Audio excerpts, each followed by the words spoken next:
Hi guys, welcome back to English Care Auxiliary Verbs Part 5. பொதுவாக நமக்கு மற்றவங்கள்ட்ட ஒரு எக்ஸ்பெக்டேஷன் இருக்கும், என்னென்னா அடுத்தவங்க நம்மள்கிட்ட பொலைட்டாக இருக்கணும்னு. அது போலவே ஈக்குவல் இம்பார்ட்டன்ட் என்னது, நம்மளும் அடுத்தவங்கள்ட்ட பொலைட்டாக இருக்கணும். இந்த வீடியோவில் நம்ம என்ன லேர்ன் பண்ண போகிறோம்னா ரெக்வஸ்ட்னானது தாழ்மையாக ஒருத்தங்கள்ட்ட ஒரு விஷயத்த கேட்டு பெறுறது. அதுபோல் தாழ்மையாக ஒருத்தங்கள்ட்ட ஒரு விஷயத்த கேட்டு அவங்கள அதை நமக்காக செய்ய வைக்கிறது என்னது, ரெக்வஸ்ட் தான். ஓகே, நம்ம ரூடாக இருந்து ஒரு விஷயத்தை சாதிக்கிறதை காட்டிலும் இதே போல் பொலைட்டாக இருந்து நிறைய விஷயங்களை ஈஸியாக சாதிச்சிடலாம். அதனால் இங்கிலீஷ் லாங்குவேஜில் நம்ம எப்படி ரெக்வஸ்ட் பண்ணலாம், என்னென்ன ஆக்சிலரி வெர்ப்ஸை யூஸ் பண்ணி ரெக்வஸ்ட் எக்ஸ்ப்ரெஸ் பண்ண போகிறோம் அப்படிங்கிறத பற்றி இந்த வீடியோவில் பார்க்கலாம். ஓகே, சரி, இந்த ரெக்வஸ்ட்டை நம்ம எப்படி ஸ்டடி பண்ண போகிறோம்னா, இப்போ ரெக்வஸ்ட் எக்ஸ்ப்ரெஸ் பண்ணதுக்கு நிறைய ஆக்சிலரி வெர்ப்ஸ் இருக்குது. அதை எப்படி பிரித்து படிக்க போகிறோம்னா, ஃபார்மல், இன்ஃபார்மல், அதே போல் மோர் ஃபார்மல், மோர் இன்ஃபார்மல், இப்படி நாளாக பிரித்து நம்ம அதை ஸ்டடி பண்ண போகிறோம். சரி, ஒவ்வொன்றையும் நான் யூஸ் பண்ணி காட்டும்போது அதுக்கு ஏற்ற போல் அதில் மீட்டர் ஓடும். அந்த மீட்டரை பார்த்து நீங்கள் தெரிஞ்சுக்கலாம் எது ஃபார்மல், எது மோர் ஃபார்மல், அதே போல் எது இன்ஃபார்மல், எது மோர் இன்ஃபார்மல் அப்படின்னு சொல்லிட்டு நீங்கள் ஈஸியாக தெரிஞ்சுக்கலாம். முதல்ல இந்த ரெக்வஸ்ட்டில் என்ன பார்க்க போகிறோம்னா, நம்ம ஃபர்ஸ்ட் பர்சனாக இருந்து ஒரு செகண்ட் பர்சன்ட்ட ஒரு விஷயத்தை நமக்காக பண்ண சொல்லி கேட்குறோம். ஓகே, இந்த மாதிரியான ரெக்வஸ்ட்டை முதல்ல பார்க்கலாம். ஓகே, முதல்ல இன்ஃபார்மல் கான்டெக்ஸ்ட், அதாவது ஃப்ரெண்ட்ஸ் அண்ட் ஃபேமிலிஸுக்குள்ளாடி நம்ம ரெக்வஸ்ட்டை எப்படி எக்ஸ்ப்ரெஸ் பண்ணலாம் அப்படிங்கிறத பற்றி ஃபஸ்ட்டு பார்க்கலாம். இப்போ அதுக்கு இந்த கேன் அப்படிங்கிற இந்த ஆக்சிலரி வெர்ப் யூஸ் ஆகுது. அதாச்சும் நம்ம ஃப்ரெண்ட்டை சொல்கிறோம், அந்த கதவை எனக்கு வேண்டி தரேன் அப்படிங்கிறோம். அப்போ can you open the door for me, can you open the door for me, எனக்கு உதவி பண்ணுவியா, can you help me with this work, okay, இந்த ஒர்க்கில் எனக்கு கொஞ்சம் ஹெல்ப் பண்ணுவியா அப்படி சொல்லிட்டு நம்ம அவங்கள்ட்ட கேட்குறோம். இது என்னது, இன்ஃபார்மல் கான்டெக்ஸ்ட்.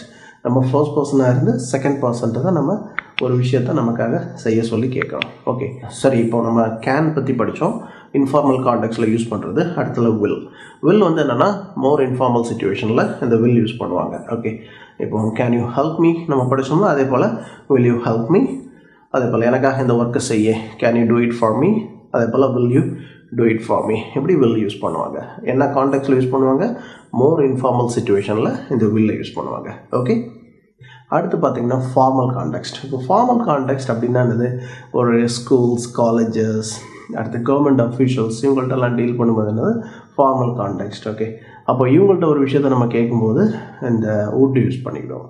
இப்போ நம்ம ஸ்கூல் டீச்சரை கேட்குறோம், would you teach us the concept once again, அந்த கான்செப்டை கூட இருக்க எனக்கு சொல்லி தருவீங்களா அப்படி சொல்லிட்டு நம்ம would யூஸ் பண்ணி கேட்குறோம். ஒரு கவர்மெண்ட் அஃபீஷியல்ஸ் டீச்சர் தான் இதே போல் would யூஸ் பண்ணி தான் நம்ம ஒரு ரெக்வஸ்ட்டை நம்ம வைக்க வேண்டியிருக்கோம். ஓகே, சரி, அடுத்து பார்த்திங்கன்னா இப்போது அந்த ஃபார்மல், இன்ஃபார்மல் இந்த ரெண்டு கான்டெக்ஸ்ட்டுக்கும் சேர்த்து நம்ம ஒரு ஏதாச்சும் ஆக்சிலரி இருக்கா அதை எக்ஸ்ப்ரெஸ் பண்ணது கேட்டால் குட் அப்படிங்கிற ஒரு ஆக்சிலரி இருக்குது. இந்த குட்டை யூஸ் பண்ணி நம்ம ஃபார்மல் அண்ட் இன்ஃபார்மல் ரெண்டு கான்டெக்ட்ஸ்லேயும் இதை யூஸ் பண்ணிக்கலாம். இப்போ நம்ம ஃப்ரெண்ட்ஸ்ட்டு சொல்கிறோம், could you open the door for me, அந்த கதவை எனக்கு வேண்டி திறப்பையா. நம்ம டீச்சர்கிட்ட கேட்குறோம், could you teach us the concept once again. Okay, so அப்போது இந்த 3 ஆக்சிலரிஸ் நம்ம படிச்சிருக்கோம். அதாச்சும் இந்த ரெக்வஸ்ட் என்ன மாதிரியான ரெக்வஸ்ட்னால், நம்ம ஃபர்ஸ்ட் பர்சனாக இருந்து நம்ம செகண்ட் பர்சன்ட்ட ஒரு விஷயத்தை நமக்காக செய்ய சொல்லி கேட்குறோம். ஓகே, அந்த மாதிரிப்பட்ட ரெக்வஸ்ட்டை நம்ம பார்த்துட்ருக்கோம். ஃபர்ஸ்ட் என்னது கேனை நம்ம இன்ஃபார்மல் கான்டெக்ஸ்ட் யூஸ் பண்ணுவாங்க. அதாச்சும் ஃப்ரெண்ட்ஸ் அண்ட் ஃபேமிலிஸ்க்குள்ளாடி இந்த கேனை நீங்கள் யூஸ் பண்ணிக்கலாம். அடுத்தது வில் என்னென்னா மோர் இன்ஃபார்மல் சுச்சுவேஷனில் இந்த வில் யூஸ் பண்ணுவாங்க. ஓகே, அடுத்தது would எடுத்துக்கிட்டிங்கன்னா ஃபார்மல் கான்டெக்ஸ்ட்டுக்கு தான் இந்த would யூஸ் பண்ணுவாங்க. ஸ்கூல்ஸ், கவர்மெண்ட் அஃபிஷியல்ஸ்கிட்ட நம்ம ஒரு விஷயத்தை கேட்கும்போதும் சரி, அல்லது காலேஜஸ், இந்த மாதிரி இடங்களில் நம்ம இந்த would யூஸ் பண்ணிக்கலாம். சரி, ஃபார்மல் அண்ட் இன்ஃபார்மல் இந்த ரெண்டு இடத்துக்கும் சேர்த்து ஏதாச்சும் ஒரு ஆக்சிலரி வேர்ப் இருக்கான்னு கேட்டிங்கன்னா அந்த குட் தான். அந்த குட்டை யூஸ் பண்ணி ஃபார்மல் அண்ட் இன்ஃபார்மல் கான்டெக்ஸ்ட்டில் நம்ம ரெக்வஸ்ட்டை எக்ஸ்ப்ரெஸ் பண்ணிக்கலாம். ஓகே, சரி, அடுத்து நம்ம என்ன பார்க்க போகிறோம்னா, இப்போ ரெக்வஸ்ட்டை நம்ம கேள்வியாக முன் வைக்கிறோம்ல, இப்போ இதே ரெக்வஸ்ட்டை நம்ம ஸ்டேட்மெண்ட்டாக எப்படி வைக்கலாம் அப்படிங்கிறத பற்றி பார்க்க போகிறோம். ஓகே, ஸோ இதுக்கு மைட் அப்படிங்கிற ஆக்சிலரி வெர்பை யூஸ் பண்ணுவாங்க. You might do this work for me, நீ எனக்காக இந்த ஒர்க்கை செய்யேன் அப்படிங்கிறோம். செய்வியான்னு கேட்கல, செய்யேன் அப்படிங்கிறோம். You might post these letters for me, எனக்காக இந்த லெட்டரை போஸ்ட் செய்யேன் அப்படி சொல்லிட்டு கேட்குறாரு. ஓகே, அப்போ இந்த மைட்டே என்னென்னா ஃபார்மல் கான்டெக்ஸ்ட்டுக்கு இந்த மாதிரி வைக்க மாட்டாங்க. இன்ஃபார்மல் கான்டெக்ஸ்ட்டில் தான் இந்த மைட்டை ஸ்டேட்மெண்ட்டில் யூஸ் பண்ணி ரெக்வஸ்ட்டை எக்ஸ்ப்ரெஸ் பண்ணுவாங்க. ஓகே, இதை தெரிஞ்சு வச்சுடுங்க. அடுத்து என்ன பார்க்க போகிறோம்னா நம்ம கமெண்ட். இதில் ஒரு ஸ்டேட்மெண்ட் கொடுத்துருக்கீங்க பாருங்கள், இதை ரீட் பண்ணுறேன். Open the door, open the door, அதாச்சும் இந்த கதவை திற அப்படி சொல்லிட்டு நம்ம என்ன பண்ணுறோம், கட்டளை இடுறோம். இந்த கமாண்டை எப்படி நம்ம சாஃபன் பண்ணி ரெக்வஸ்ட்டாக மாற்றலாம் அப்படிங்கிறத பற்றி பார்க்கலாம். ஓகே, ஓப்பன் தி டோர், இதுக்கு அடுத்து வில் யூ ஆட் பண்ணிட்டா என்ன ஆயிரும், அந்த கமாண்ட் அப்படி சாஃபன் ஆகி அது ரெக்வஸ்ட்டாக மாறிடும். ஓகே, இப்போ turn down the volume a bit, will you, அந்த வால்யூமை கொஞ்சம் குறை அப்படி சொல்லிட்டு நம்ம ஃபஸ்ட்டு என்ன பண்ணுறோம், கமாண்டாக சொல்கிறோம். கமாண்டாக சொல்லும்போது அதில் கொஞ்சம் ரூட்னஸ் இருக்கும். இப்போ நம்ம அதை வில் யூ ஆட் பண்ணிட்டோன்னா அது என்ன ஆயிரும், அந்த கமாண்ட் வந்து ரெக்வஸ்ட்டாக மாறிடும். Okay, shut the door, will you, அந்த கமெண்ட் அப்படியே சாஃபன் பண்ணி ரெக்வஸ்ட்டாக மாற்றிடலாம். இது ரொம்ப உங்களுக்கு ஹெல்ப்ஃபுல்லாக இருக்கும்னு நினைக்கிறேன். பட் இதுவும் பார்த்தீங்கன்னா நம்ம இன்ஃபார்மல் கான்டெக்ட்ஸ்லாம் யூஸ் பண்ணணும். அதாச்சும் நம்ம ஃப்ரெண்ட்ஸ்குள்ளாடியோ அல்லது நம்ம ஃபேமிலி மெம்பர்ஸ்குள்ளாடியோ நம்ம இந்த மாதிரி யூஸ் பண்ணிக்கலாம். ஸ்கூல் டீச்சர்கிட்ட போய் teachers concept one second will you அப்படி கேட்டால் அது ரொம்ப ரூடாக இருக்கும். அந்த இடத்துல நீங்கள் would தான் யூஸ் பண்ணலாம். ஓகே, சரி, அடுத்து என்ன பார்க்க வரோம்னா தேர்ட் பர்சன் ரெக்வஸ்ட். இந்த தேர்ட் பர்சன் ரெக்வஸ்ட் எக்ஸ்பிரஸ் பண்ணதுக்கு will and would இந்த ரெண்டு ஆக்ஸிலரி வேர்பை யூஸ் பண்ணுவாங்க. ஓகே, இப்போ நம்ம இவ்வளோ நேரம் நம்ம எந்த மாதிரியான ரெக்வஸ்ட் பார்த்தோம்னா நம்ம ஃபர்ஸ்ட் பர்சனாக இருந்து ஒரு செகண்ட் பர்சன்ட்ட எனக்கு வேண்டி அதை செய்ய அப்படி சொல்லி நம்ம கேட்குறத பார்த்தோம். ஓகே, அந்த செகண்ட் பர்சன் நம்ம முன்னாடி தான் நிற்கிறாங்க. Can you open the door for me அப்படி சொல்லிட்டு நம்ம கேட்டோம். இப்போ வந்து இது தேர்ட் பர்சன் சொல்லும்போது அந்த நபர் வந்து நம்ம முன்னாடியே நிற்க மாட்டாங்க. பட் அவங்கள்ட்ட கொண்டு இந்த ரெக்வஸ்ட்டை சேர்க்கணும். அதுக்கு இந்த will and would யூஸ் பண்ணுவாங்க. ஓகே, சரி, இப்போ நம்ம பார்க்க போகிற கான்டெக்ட்டில் நீங்கள் தான் ஒரு போலீஸ் ஆஃபீஸர், நீங்கள் என்ன பண்ணுறீங்க, பப்ளிக்கிட்ட ஒரு அப்பீல் வைக்கிறீங்க. அதாச்சும் இந்த விபத்தை யாராச்சும் பார்த்தீங்கன்னா எங்களுக்கு ஃபோன் பண்ணுங்க அப்படி சொல்லிட்டு பப்ளிக்கிட்ட ஒரு அப்பீல் வைக்கிறீங்க. அதை எப்படி will யூஸ் பண்ணி சொல்லுவாங்கன்னா will anyone who saw the accident please phone us, எங்களுக்கு கால் பண்ணுங்களே அப்படி சொல்லிட்டு நம்ம கேட்குறோம். ஓகே, இது என்னது போலீஸ் அனௌன்ஸ்மெண்ட்டில் இந்த will யூஸ் பண்ணுவாங்க. சரி, இந்த would எந்த இடத்துல யூஸ் பண்ணுவாங்கன்னா ஏர்போர்ட்டில் இப்போ பேசஞ்சரை அந்த என்கொயரி டெஸ்க்கு கூப்பிடுவாங்கல்ல அந்த இடத்துல யூஸ் பண்ணுவாங்க. அப்போது எப்படி கூப்பிடுவாங்க, would Mr. Kumar passenger to London please come to the inquiry desk. அது கூட ரீட் பண்ணி பாருங்கள். would Mr. Kumar passenger to London please come to the inquiry desk. அப்போ குமார் வந்து எங்கேயோ இருக்காங்க. அப்போ அவங்க தேர்ட் பர்சன் தானே, அந்த தேர்ட் பர்சன்ட்டை இந்த ரெக்வஸ்ட்டை கொண்டு சேர்க்கணும். அதுக்கு இந்த would யூஸ் பண்ணுவாங்க. அதே போல் இந்த will வந்து இந்த மாதிரி போலீஸ் அனௌன்ஸ்மெண்ட் இந்த இடங்கள்லாம் அந்த will யூஸ் பண்ணுவாங்க. ஓகே, இப்போ நம்ம படித்த அந்த ரெக்வஸ்ட் இருக்குல்ல, அந்த ரெக்வஸ்ட் கூட நம்ம ப்ளீஸ் ஆட் பண்ணலாம். ப்ளீஸ் ஆட் பண்ணால் என்னன்னா இன்னும் பொலைட்டாக இருக்கும். உதாரணத்துக்கு இப்போ அதில் ஒரு சென்டென்ஸ் இருக்குது பாருங்கள். இப்போ ஷீ இஸ் குட்னு ஒரு சென்டென்ஸ் இருக்குது. இப்போ ஷீ இஸ் வெரி குட், அந்த வெரி அந்த குட் கூட சேர்க்கும் போது என்ன ஆகுது, இன்னும் ரொம்ப நல்லாவா அப்படின்னு நம்ம சொல்கிறோம்ல. அப்போ அந்த வெரி வந்து என்ன பண்ணுது, ஒரு எம்போசைஸ் அந்த இடத்துல ஆட் ஆகுது. அதே போல் தான் இப்போ நம்ம ரெக்வஸ்ட்னால என்னது பொலைட்டாக ஒரு விஷயத்த கேட்குறதுன்னு படித்தோம்ல, அந்த ப்ளீஸ் அப்படிங்கிற அந்த வேர்டை அதில் ஆட் பண்ணும்போது என்ன ஆகும், அது இன்னும் கொஞ்சம் பொலைட்டாக இருக்கும். ஓகே, இப்போ கேன் யூ ஹெல்ப் மீன்னு சொல்லும்போது அந்த என் பொசிஷனில் அந்த ப்ளீஸை ஆட் பண்ணுறோம். Can you help me please, can you help me please. அதே போல் will you do it for me please, would you teach us the concept once again please. அந்த please எல்லாத்தையுமே என்ன பண்ணிக்கலாம், நம்ம ஃபார்ம் பண்ணி வச்சுருக்கேன் அந்த சென்டென்ஸோட அந்த எண்ட் பொசிஷனில் அந்த ப்ளீஸை ஆட் பண்ணிக்கலாம். இப்போ மிட் பொசிஷனில் கூட அந்த ப்ளீஸை ஆட் பண்ணலாம். இப்போ will you please help me அப்படி சொல்லலாம். will you please help me. Mid பொசிஷன்னா எதனுடைய மிட்டு, அந்த ஃபைனைட் நான் ஃபைனைட் இருக்குல்ல, அந்த ரெண்டுத்துக்கு இடையில தானே அந்த சப்ஜெக்டை நம்ம ப்ளேஸ் பண்ணுறோம். அந்த சப்ஜெக்ட்டுக்கு அடுத்து நம்ம அந்த ப்ளீஸை ப்ளேஸ் பண்ணிக்கலாம். ஓகே, இப்போ could you please do it for me, could you அந்த யூக்கு அடுத்தல could you please do it for me.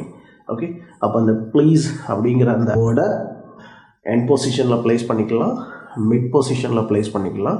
அடுத்தல சில இடங்களில் என்ன பண்ணுவாங்கன்னா ஃப்ரண்ட் பொசிஷன்லையும் ப்ளேஸ் பண்ணுவாங்க. இப்போ please don't smoke here, please don't smoke here. Okay, சரி, இப்போது ஃப்ரண்ட் பொசிஷனில் ஆட் பண்ணும்போது என்ன எஃபெக்ட், அடுத்தல மிட் பொசிஷனில் ஆட் பண்ணும்போது என்ன எஃபெக்ட், அடுத்தது என் பொசிஷனில் ஆட் பண்ணும்போது என்ன எஃபெக்ட் அந்த ப்ளீஸுக்கு இருக்குது அப்படிங்கிறத நம்ம இன்னொரு வீடியோவில் நம்ம டீட்டெயிலாக ரெக்வஸ்ட்டை பற்றி படிப்போம். அப்போ நம்ம பார்க்கலாம். இப்போதைக்கு இந்த ப்ளீஸ் ஆட் பண்ணால் என்ன நமக்கு பெனிஃபிட், அதில் ஒரு மோர் பொலைட்னஸ் வந்து அதில் ஆட் ஆகுது. இதை மட்டும் நீங்கள் தெரிஞ்சு வச்சுருங்க. ஓகே, இவ்வளோ நேரம் நம்ம அந்த ரெக்வஸ்ட்டை பற்றி என்னெல்லாம் பார்த்தோம். முதல்ல அந்த ஒரு செகண்ட் பர்சன்ட்டை நம்ம எப்படி ஒரு ரெக்வஸ்ட் வைக்கணும் அப்படிங்கிறத பார்த்தோம். அதுக்கப்புறம் அந்த ரெக்வஸ்ட்டை வந்து கேள்வியாக தான் வச்சோம். அதை ஸ்டேட்மெண்ட்டாக மைட் யூஸ் பண்ணி வைக்கலாம் அப்படிங்கிற விஷயத்தை பார்த்தோம். அடுத்தல ஒரு கமெண்டை எப்படி சாஃபன் பண்ணி அதை ரெக்வஸ்ட்டாக மாற்றலாம் அப்படிங்கிறத பார்த்தோம். ஃபைனலாக என்ன படித்தோம், ஒரு தேர்ட் பர்சன் ரெக்வஸ்ட் எப்படி நம்ம வைக்கலாம் அப்படிங்கிறத பற்றி நம்ம பார்த்தோம். சரி, இப்போ என்ன பார்க்க போகிறோம்னா, ஒரு பொலைட்டாக ஒரு ஆப்ஜெக்டை ஒருத்தங்கள்ட்டேருந்து எப்படி கேட்டு பெறுறது அப்படிங்கிறத பற்றி பார்க்க போகிறோம். ஓகே, ஸோ இதுக்கு என்ன ஆக்ஸிலரிஸ் யூஸ் பண்ணுவாங்கன்னா கேன், குட் யூஸ் பண்ணுவாங்க. ரொம்ப ஃபார்மலாக இருக்கணும், அதாச்சும் குட்டை காட்டிலும் மோர் ஃபார்மலாக இருக்கணும் அப்படின்னு நினச்சா மே அல்லது மைட் யூஸ் பண்ணிக்கலாம். ஓகே, சரி, இதை எக்ஸ்பிரஸ் பண்ணி காட்டுறேன் பாருங்கள். இப்போது can I have a copy of this document, இந்த டாக்குமெண்ட்டோட ஒரு காப்பி எனக்கு கிடைக்குமா? அந்த இடத்துல could I have copy of this document, இந்த டாக்குமெண்ட்டோட ஒரு காப்பி கிடைக்குமா? சரி, ரொம்ப மோர் ஃபார்மலாக இருக்கணும்னா may I have a copy of this document அல்லது might I have a copy of this document. Okay, இப்போ இப்படிலாம் கேட்கலாம். இப்போ could I have 2 tickets please, எனக்கு 2 டிக்கெட் கிடைக்குமா? அடுத்து can I have 2 tickets please அல்லது may I have a cup of tea, might I have a cup of coffee. இந்த மாதிரிலாம் நம்ம ஒரு ஆப்ஜெக்டை கேட்டு பெறுறதுக்கு இந்த கேன், குட், இந்த மே, மைட் எப்படி யூஸ் பண்ணிக்கலாம். ஓகே, இப்போ நம்ம ஒரு செகண்ட் பர்சன்ட்டையும் சரி ஒரு தேர்ட் பர்சன்ட்டையும் சரி எப்படி நம்ம ரெக்வஸ்ட்டை முன் வைக்கிறது அப்படிங்கிறத பார்த்தோம். இப்போ நம்மள்கிட்ட வந்து ரெக்வஸ்ட் கேட்குறாங்க ஒருத்தங்க, சரியா? அப்போ அதுக்கு நம்ம எப்படி ரெஸ்பாண்ட் பண்ணோம் அப்படிங்கிறத பற்றி மட்டும் பார்த்துடலாம்.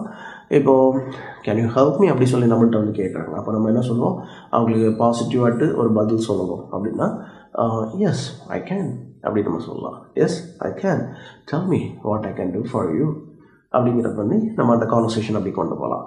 அடுத்து பார்த்தீங்கன்னா இப்போது அல்லது yes of course, yes of course, of course I can அப்படிலாம் நம்ம அதுக்கு பாசிட்டிவாகிட்டு ரிப்ளை பண்ணலாம், சரியா?